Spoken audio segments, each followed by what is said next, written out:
समझ में आए मैं क्या करूं।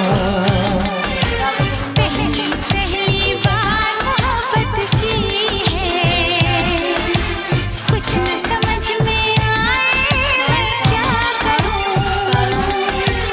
इश्क ने मेरी ऐसी हालत की है, कुछ न समझ में आए मैं क्या करूं।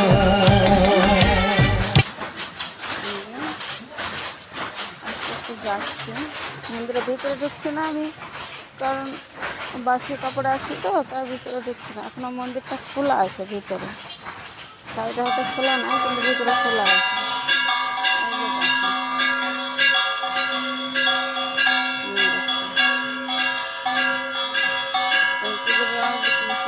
দিচ্ছেন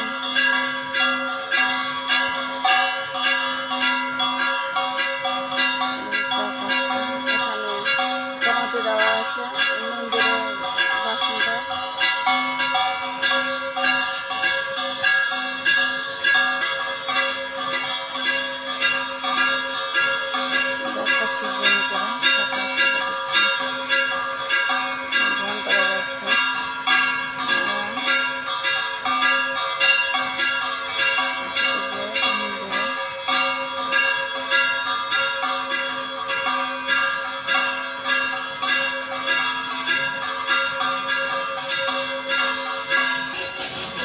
আছে গঙ্গা নদী, তাকে স্নান করতে আছে, সবাই স্নান করতে আছে, সব স্নান টান করে যাচ্ছে।